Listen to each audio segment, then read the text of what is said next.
Hola, buenas tardes. Vamos a continuar con el tema de medicamentos del sistema cardiovascular. Voy a compartir pantalla. Ok. Bien, entonces, la vez pasada veíamos una parte de esos medicamentos del sistema cardiovascular. Vimos soluciones, vimos antihipertensivos. Entonces ahora vamos a ver antiarrítmicos, antianginosos, digitálicos.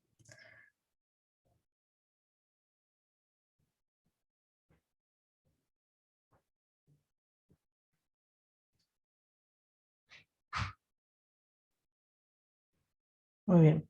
Los antiarrítmicos son medicamentos que vamos a utilizar básicamente para el tratamiento de las arritmias. Pero para hablar de arritmias necesitamos hacer un recordatorio de qué es el sistema de conducción. Vamos a poner un video.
Bien, este sistema de conducción eh, hace que las aurículas se contraigan primero del nodo sinauricular al auriculoventricular. Eso equivale a la onda P, que hace que se contraigan las aurículas. Posteriormente, del auriculoventricular a las de His y las fibras de Purkinje, es lo que forman el complejo QRS, y es la contracción de los ventrículos. En las arritmias, sobre todo el marcapaso, que es el nodo sinoauricular, eh, ya no llevan ese ritmo, aurículas, ventrículo, sino que van 2, 3 veces aurículas y una de ventrículo. Estas serían arritmias supraventriculares o auriculares, o 2, 3 veces ventrículo y apenas una de aurícula. Las aurículas deben contraerse primero porque reciben la sangre que procede del sistema de los pulmones, contraen para mandarlo a los ventrículos y de ahí del ventrículo derecho va a salir hacia venas pulmonares y del ventrículo izquierdo hacia toda nuestra economía. Entonces, es importante que recordemos que es una y una.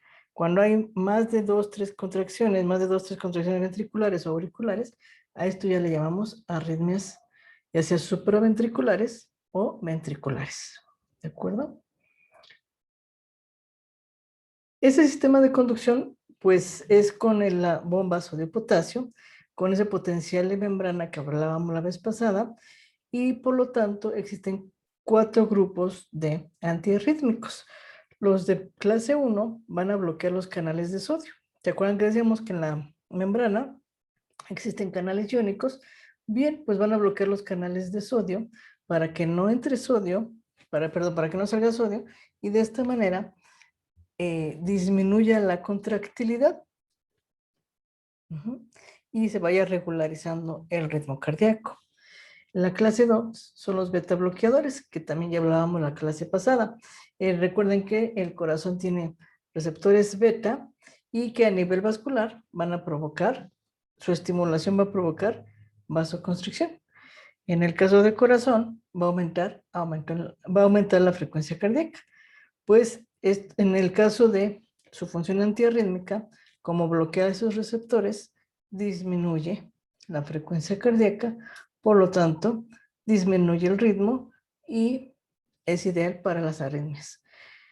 El siguiente grupo, que es la clase 3, son los bloqueadores del canal de potasio. Igual van a actuar sobre la membrana de ese potencial de acción, pero en lugar de bloquear los canales de sodio, ahora va a bloquear los canales de potasio y cumple la misma función. Al bloquear los canales de potasio no permite que entre el potasio, se relaja el músculo y esto provoca que disminuya la arritmia. Y los clase 4 van a actuar sobre los canales de calcio, son calcio antagonistas. Evitan que entre el calcio a la célula miocárdica y de esta manera se va a relajar y va a disminuir la arritmia. Veamos cuáles son. Los clase 1 o que bloquean el canal de sodio, tenemos otra clasificación. Se clasifican en el grupo 1A, 1B, 1C. En el caso del grupo 1A, tenemos un medicamento que se llama procainamida, quinidina. Estos están indicados en arritmias supraventriculares y ventriculares. Sus reacciones secundarias adversas son alteraciones intestinales, somnolencia, alergias, hipotensión y bradicardia. Esto es en general de los del grupo 1. La lidocaína, este es un anestésico como tal. Sin embargo, a dosis de 1 miligramo por kilogramo, actúa como antiarrítmico y está indicado en arritmias ventriculares, pero principalmente en las que son post-infarto. Este medicamento ustedes lo van a aplicar mucho en el hospital. El grupo 1C, flecainida y propafenona. Estos están indicados en arritmias ventriculares también post-infarto. También los van a usar con cierta frecuencia. Lidocaína lo pueden administrar intracardíaco, lo pueden administrar intravascular o incluso subcutáneo, dependiendo la severidad de las arritmias. Sin embargo, lo más común que ustedes lo van a aplicar va a ser por vía intravenosa. Ahora, algo muy importante en el caso de lidocaína es el que más hipotensión provoca de todos estos. Entonces, ustedes tienen que estar vigilando las cifras de presión arterial una vez que administren la lidocaína. En general, cualquiera que administren, pero en especial, la lidocaína tiende a ser hipotenso. Los clase 2 son los beta bloqueadores que vimos la vez pasada como antihipertensivos. Son los mismos, pero en esta ocasión se utilizan como antiarrítmicos. Por lo tanto, nos pasamos al clase 3, que son los bloqueadores del canal de potasio. Aquí vamos a tener amiodarona y bretilio. La amiodarona se va a aplicar en una dosis de carga y una dosis de mantenimiento. La dosis de carga es una dosis mucho mayor para cumplir su efecto, llegar con las concentraciones ideales para disminuir esa arritmia, y la dosis de mantenimiento, pues para que no disminuya esa concentración en sangre y mantener precisamente la frecuencia y evitar las arritmias. Entonces, se va a administrar en una dosis de carga con una dosis muy alta, de 1000 miligramos por día, durante 10 días. Posteriormente, la dosis de mantenimiento solamente son 400 miligramos al día. Mientras que el bretilio se va a aplicar 5 miligramos por kilogramo por minuto. Este se administra con bomba de infusión de preferencia. Entonces se programa la bomba de infusión y se va a administrar el medicamento. ¿En qué casos están indicados? En arritmias supraventriculares y ventriculares. ¿Qué reacciones van a presentar? Hipotensión, náusea, vómito, hepatotoxicidad, alteraciones visuales, trastornos tiroideos y, aunque no sea creíble, también llevan a provocar arritmias. Entonces, se deben usar con precaución y estar vigilando la frecuencia cardíaca porque pueden provocar otro tipo de arritmias.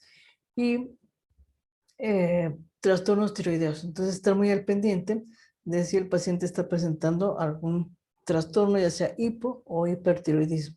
Básicamente hipotiroidismo. Y lo que decíamos de los otros, también van a llevar a una hipotensión. Entonces hay que estar al pendiente, estar vigilando signos vitales cuando ustedes administren estos fármacos. Esto sería en el caso de antiarrítmicos. Regresamos a nuestro índice y nos vamos con otro grupo que se llaman antianginosos. Los antianginosos están indicados en el caso de cardiopatía isquémica, que es infarto al miocardio y angina de pecho. Es un ataque al corazón, entonces están indicados este grupo de medicamentos. Es importante recordar que el miocardio debe de tener un aporte de oxígeno de acuerdo a su demanda y debe haber un equilibrio entre el aporte de oxígeno y la demanda. Si yo voy a hacer ejercicio, va a aumentar mi demanda de oxígeno, por lo tanto yo tengo que aumentar el aporte de oxígeno. En el momento que se pierde ese equilibrio es que ocurre la cardiopatía isquémica. Al no haber oxígeno, pues obviamente se presenta un cuadro ya sea de infarto al miocardio o de angina de pecho. ¿En qué caso se puede disminuir el aporte de oxígeno? Cuando se obstruyen las arterias coronarias. Recordemos que las arterias coronarias van a irrigar al miocardio.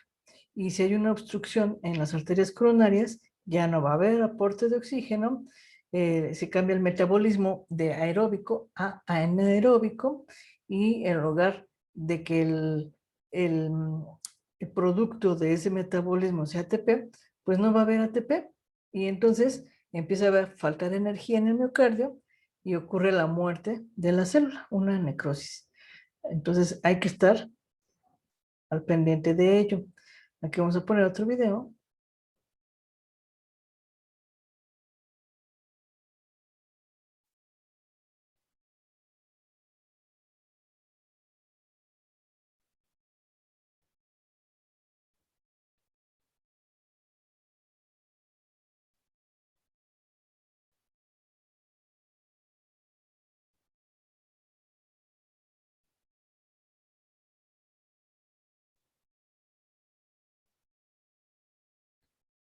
Bien. Generalmente, aquí podemos ver esto amarillo, es una placa de ateroma. Esa placa de ateroma es grasa. Cuando consumimos grasa en exceso, se rompe el endotelio de los vasos sanguíneos, y aquí en este caso de las arterias coronarias, se rompe, se deposita la grasa y se forma un ateroma. Ojalá y quedara todo, sino que ese ateroma va creciendo, pero también llegan las plaquetas, se adhieren a ese ateroma y entonces ocasionan la obstrucción de la que están llegando las plaquetas, y ocurre la obstrucción del vaso sanguíneo. Por lo tanto, no hay aporte de oxígeno, aumenta la demanda de oxígeno porque el corazón empieza a sufrir, aumenta la frecuencia cardíaca, y aquí, como pueden ver, aquí en el ápice del corazón, se empieza a poner moradito, Es decir, ocurre una necrosis, una muerte de las células miocárdicas, que es lo que conocemos como infarto. ¿Qué diferencia hay entre infarto y angina de pecho? El tiempo de evolución. En un infarto agudo del miocardio, el dolor, porque está ocurriendo todo este proceso más de 30 minutos, ocurre un dolor mayor a 30 minutos por un ejercicio, un esfuerzo intenso. ¿Por qué? Porque aumenta la demanda de oxígeno, disminuye el aporte de oxígeno y entonces ocurren las consecuencias del infarto del miocardio. Una angina de pecho es menor de 30 minutos. Es un dolor menor a 30 minutos. Los síntomas generalmente son a los 15, 20 minutos. ¿Por qué? Pues porque nada más ocurre un pequeño espasmo, no es una obstrucción total y es lo que provoca el dolor. Entonces, estas dos enfermedades son parte de lo que llamamos cardiopatía isquémica y en este caso los vamos a tratar, obviamente, con medicamentos que se llaman antianginosos. Son tres grupos. Uno son los nitratos. Aquí tenemos isosorbide, nitroglicerina, nitroprusiato de sodio. Tenemos los calcioantagonistas y beta bloqueadores. Nuevamente estos dos grupos. Acuérdense que cuando vimos antihipertensivos les dije, beta bloqueadores son antianginosos, son antihipertensivos y son antiarrítmicos. Igual, calcioantagonistas son antihipertensivos, antianginosos y antiarrítmicos. Entonces vamos con los nitratos.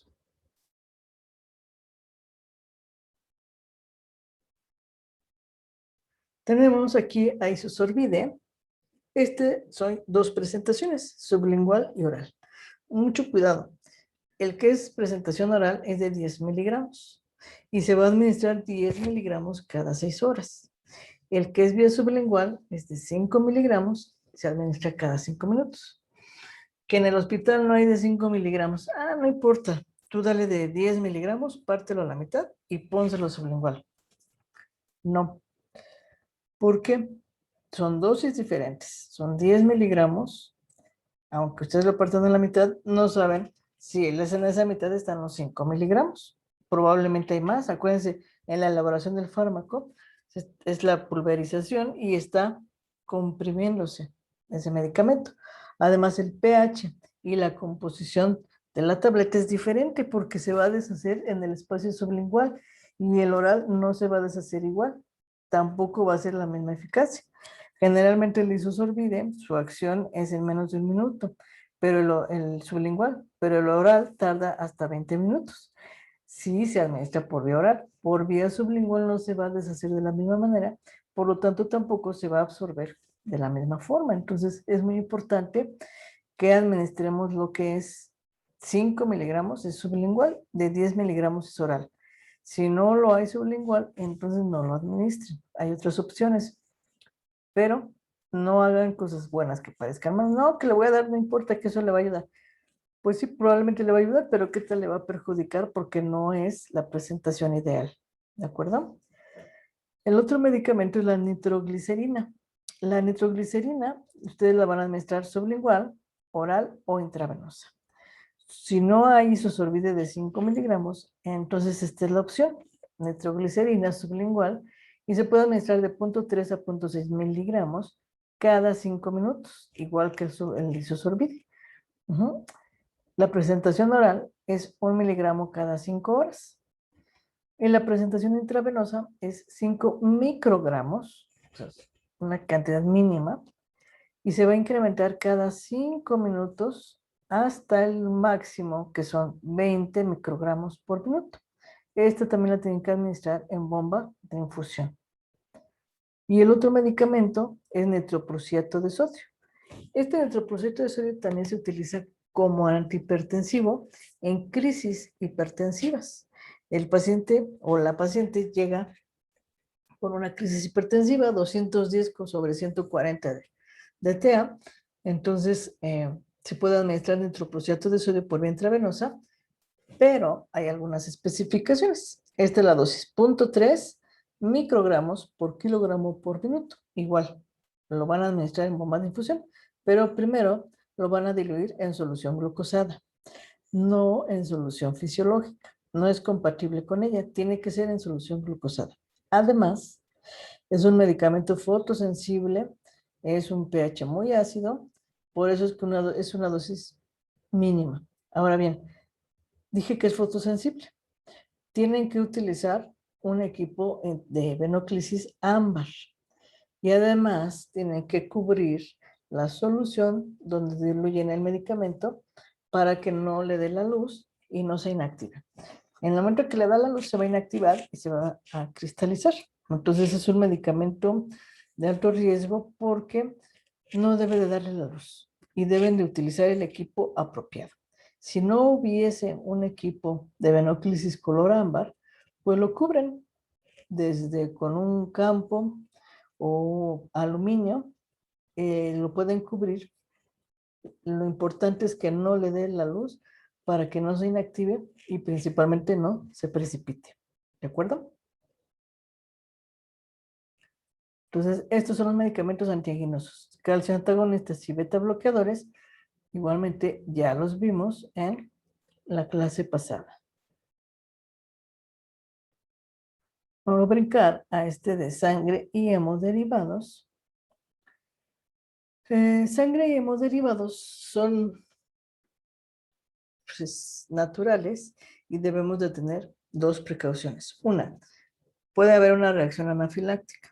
Dos, debemos de fijarnos bien en el grupo sanguíneo porque podemos ocasionar una reacción transfusional o más bien dicho post-transfusional. Entonces vamos a ver presentación. Uf.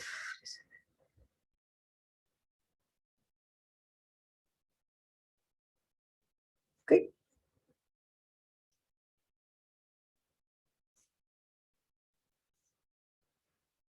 Es cualquier componente sanguíneo o sustancia terapéutica preparada a partir de la sangre humana.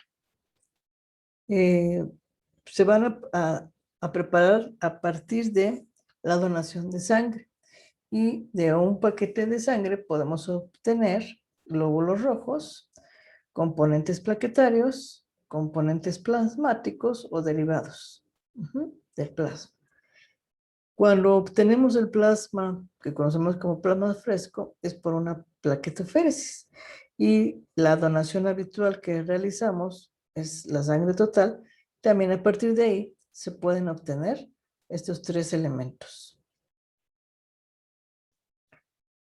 Entonces, la sangre total es uno de los hemoderivados que se utilizan mucho y que tiene un volumen entre 400 y 500 mililitros. Es medio litro de paquete. Su almacenaje es en el refrigerador de 2 a 6 grados. Dura 35 días y contiene SFDA, que vamos a ver. Además, ¿qué contiene la sangre total? 45 a 55% del hematocrito, 45 gramos de hemoglobina, 120 a 250 mililitros de eritrocitos y de 200 a 300 mililitros de plasma. Esa es la sangre total. ¿Qué es el CFDA? C es citrato de sodio. ¿Para qué? Pues fija los iones de calcio y evita la coagulación. Si ustedes administran la sangre sin que tenga este compuesto, pues obviamente se va a empezar a coagular la sangre que tenemos para transfundir y cuando se está transfundiendo. La F es de fosfato, favorece el metabolismo de los eritrocitos. Ya habíamos dicho la clase anterior, creo, que los eritrocitos tienen un metabolismo diferente, entonces el fosfato va a favorecer su metabolismo para el almacenamiento. La D es dextrosa. ¿Para qué? Para estabilizar a los eritrocitos y no se hemolicen. Y la A de adenina, que es una fuente de energía también, sobre todo para los eritrocitos. ¿En qué casos está indicado? En un exsanguíneo transfusión. El bebé que nació es un grupo sanguíneo al de la mamá, diferente, y entonces empieza a presentar ictericia. ¿Qué se debe de hacer? Esto, una exsanguíneo transfusión, es prácticamente cambiar su sangre para evitar que siga ocurriendo esa ictericia por la hemólisis. Entonces se administra sangre total. ¿En qué otros casos está indicado? En hemorragia aguda profusa. Una herida por arma de fuego, arma punzocortante, un traumatismo. Entonces, en hemorragias agudas o incluso en una cirugía. En una cirugía se cortaron la femoral y empieza a haber sangrado, o durante el parto hay un desgarramiento y puede llegar a ocurrir una hemorragia intensa. Entonces hay que tener precaución. Una unidad de sangre va a elevar entre 1 y 1.5 gramos por decilitro de hemoglobina y entre 3 y 5% de hematocrito. Esto se hace evidente entre las 48 y 72 horas después de la transfusión, o sea, no es de inmediato el cambio. Su administración no debe ser mayor a 4 horas. Tampoco debe de ser menor a 30 minutos. Sus ventajas es que no requiere un equipo especial. En casos de hemorragia proporciona volumen, eritrocitos y además factores de coagulación. Las desventajas es el riesgo de sobrecarga.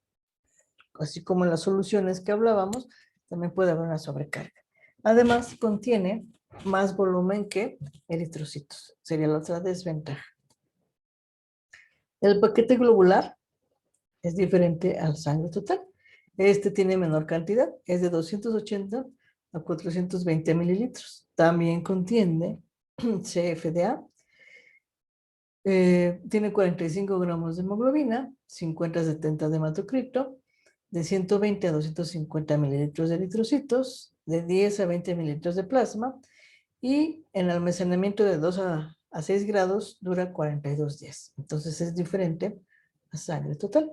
De hecho, más que ustedes administrar sangre total, van a aplicar plaquetas globulares. ¿En qué casos se van a administrar? En anemias crónicas, anemias agudas por hemorragias y aumento en la capacidad de transporte de oxígeno. En pacientes que tienen EPOC, enfermedad pulmonar obstructiva crónica, en la cual no hay una adecuada oxigenación, entonces en estos casos también se puede utilizar el paquete globular. El crioprecipitado también es diferente. Su volumen está mucho menor, de 10 a 20 mililitros. Contiene el factor 8 y fibrinógeno. Cuando se almacena, dura un año, pero a 25 grados centígrados. Sus indicaciones en deficiencias congénitas, de hemofilia A, enfermedad de von Willebrand y en coagulación intravascular diseminada. El concentrado plaquetario es a partir de dos momentos: el concentrado plaquetario a partir de la sangre total y por plaquetoféresis. A partir de sangre total, la cantidad es de 50 a 60 mililitros y contiene 55,000 plaquetas, eritrocitos 1.2, leucocitos 0.12 por 10 en campo, y en el concentrado por plaquetoféresis es de 150 a 300 mililitros, plaquetas de 150 a 500 mil. Su almacenamiento del concentrado a partir de sangre total dura 5 días en una temperatura de 20 a 25 grados, pero debe de estar en constante movimiento.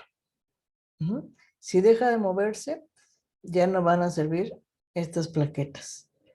En el que se obtiene por plaquetoféresis, igual de 20 a 24 grados, pero este dura 72 horas, porque lleva otro proceso y entonces dura menos tiempo. Las indicaciones es hemorragia por trombocytopenia o por mielotoxicidad en ambos casos. Y su dosis es una unidad por 10 kilogramos de peso. Y llegan a elevar entre 20 y 40 mil plaquetas por paquete. Se deben administrar en un tiempo aproximadamente de 20 minutos. El plasma fresco congelado tiene un volumen de 200 a 300 mililitros. Además contiene los factores de coagulación, albúmina e inmunoglobulinas. También contiene el factor 8, un 70%, y su almacenaje es de 20 a 25 grados y dura aproximadamente un año. Su dosis es 500 mililitros por kilogramo de peso. Está indicado en problemas hepáticos, como en cirrosis, es lo más común, en sobredosis por cumarínicos, en coagulación intravascular diseminada, en púrpura trombocitopénica, y hay que descongelar en agua a una temperatura de 30 grados. Nunca lo vayan a meter en agua caliente, porque como tiene proteínas, se van a precipitar. Entonces ya no va a servir de nada el plasma.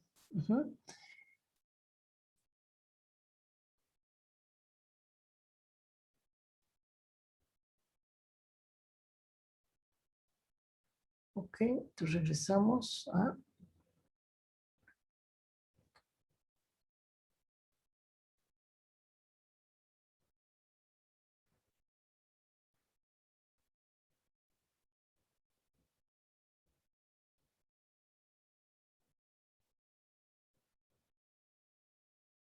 Seguimos con el otro grupo de digitálicos. Los digitálicos derivan de una planta que se llama digital. Entonces, en la prehistoria, cuando se cazaban los animales para la alimentación, ponían en la punta de la lanza esta planta, el digital. Entonces, disparaban a su presa y les provocaba un infarto al miocardio. Tiempo después, se descubre que este digital pues puede servir como un medicamento.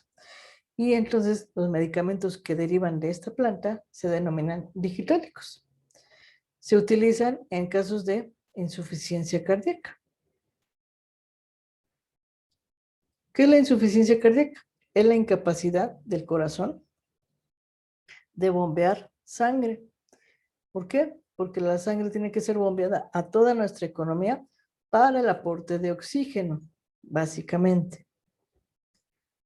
Vamos a ver otro videito de la bomba sodio-potasio.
¿Ok?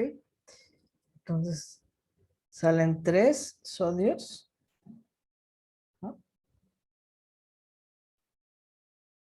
Y entran 2 potasios. Esto es importante porque ya decíamos del potencial de membrana. En el caso del sistema de conducción, en el caso de transmisión neuronal, pues también en el caso de la contractilidad del corazón. Y entonces, estos digitálicos van a actuar sobre la bomba sodio-potasio. ¿Qué va a pasar?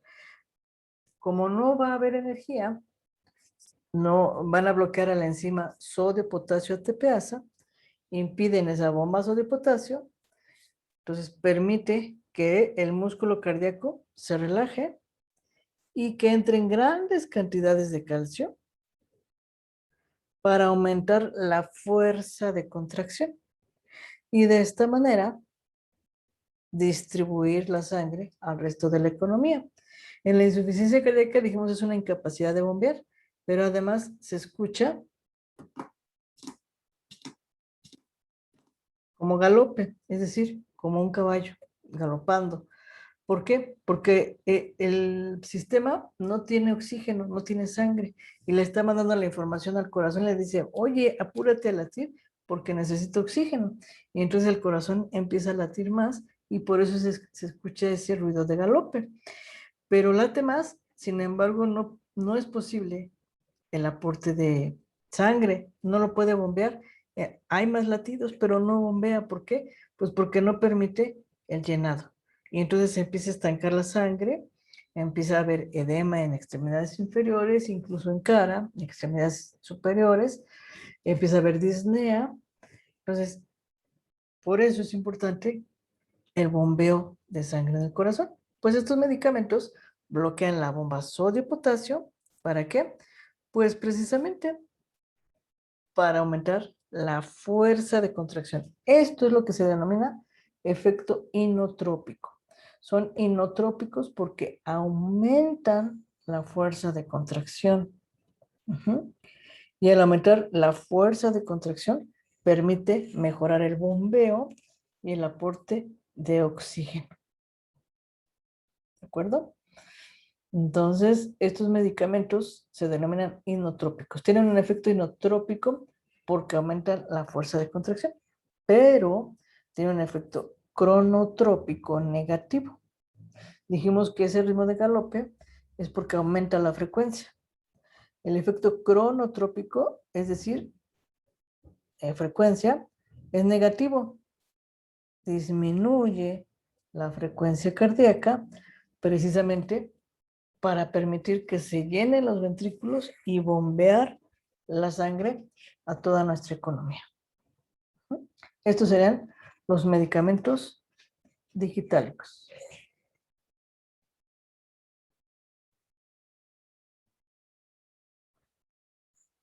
Aquí tenemos la membrana y los canales de sodio y potasio, precisamente para permitir ese bloqueo de la bomba sodio-potasio y que entre grandes cantidades de calcio al miocardio para aumentar la fuerza de contracción, es decir, su efecto inotrópico, pero al mismo tiempo tiene un efecto cronotrópico negativo.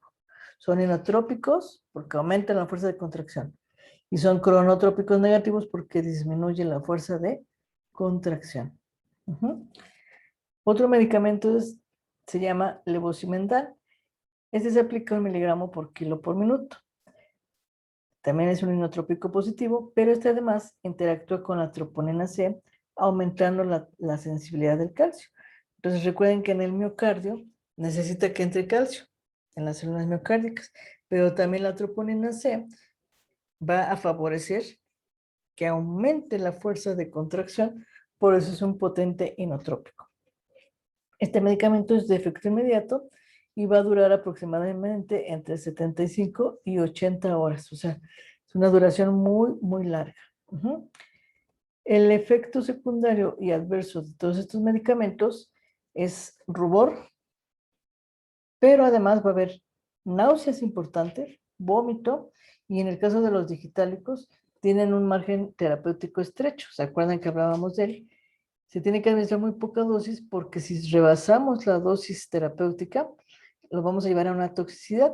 Y en el caso de los digitálicos va a haber una intoxicación digitálica que ocurre midriasis, es decir, dilatación de la pupila, vómito incoercible, van a estar vomitando bastante, pérdida de la conciencia, estado de coma y muerte.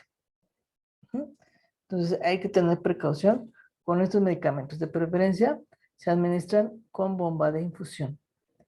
Y este otro medicamento, la dopamina, es un neurotransmisor, pero también va a actuar como digitálico, pero son 3 dosis. Va a actuar sobre 3 tipos diferentes de receptores.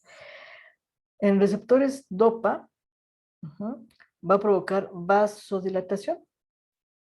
En los receptores beta va a provocar vasodilatación y ese efecto inotrópico, que es lo que nos interesa en el caso de la insuficiencia cardíaca. Este no es un digitálico, pero es un medicamento inotrópico. Entonces, por eso lo tenemos que ver aquí. Y la dosis alfa, que va a provocar vasoconstricción. ¿Cuáles son las dosis? Bueno, en el caso de dosis dopa es 0.5 gamas.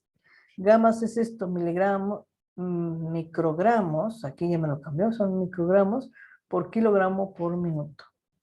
Entonces lo voy a corregir, son microgramos por kilogramo por minuto. Son gamas. Es una dosis mínima. El efecto dopa y va a provocar vasodilatación.